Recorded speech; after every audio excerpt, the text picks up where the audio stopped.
আসসালামু আলাইকুম। আজকে আমরা দেখব কিভাবে একটা টেবিলকে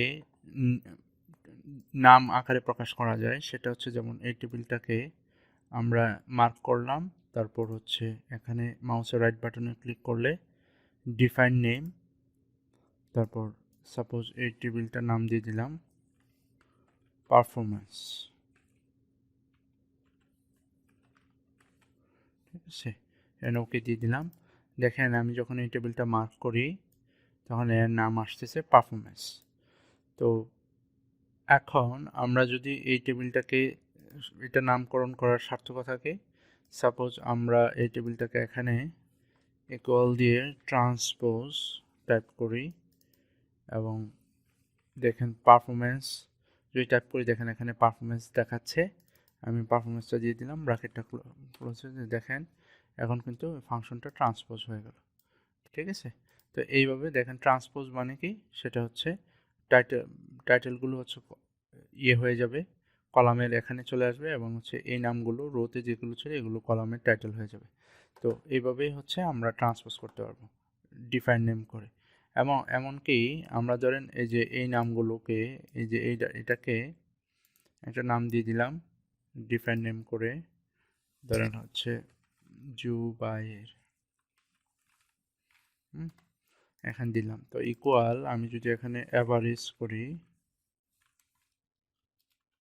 এখানে তো অ্যাভারেজ এতে জুবাইর চলে আসছে এবং ব্র্যাকেট ক্লোজ, দেখেন ওনার অ্যাভারেজ চলে আসছে।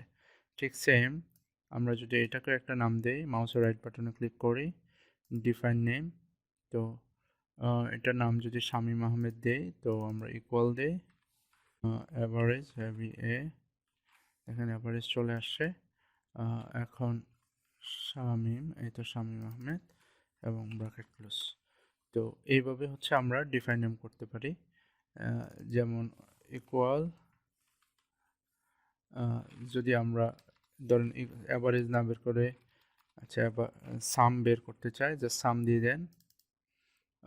তারপর এটা হচ্ছে অনেক কর্মকারের নাম অ্যাড করতে হবে, সেটা হচ্ছে এই তো এইভাবে মাউসের রাইট বাটনে যান, ডিফাইন নেমে যেয়ে অনেক কর্মকার ওকে দিয়ে দেন। তো এখন যদি আপনি অ্যাভারেজই করি, যেহেতু এটা অ্যাভারেজের কলাম, অ্যাভারেজ অনেক কর্মকারিতে চলে আসছে, ব্র্যাকেট ক্লোজ করেন, দেখেন অনেক কর্মকারের অ্যাভারেজ চলে আসছে। আর নর্মালি করলে অ্যাভারেজ কীভাবে বের করবো, জাস্ট এইটা অ্যাভারেজ,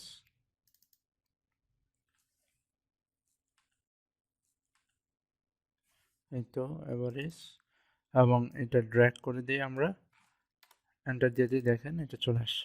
এবং এটা তো আমরা ডিফাইন নেম করবো এইভাবে। ধন্যবাদ সবাইকে।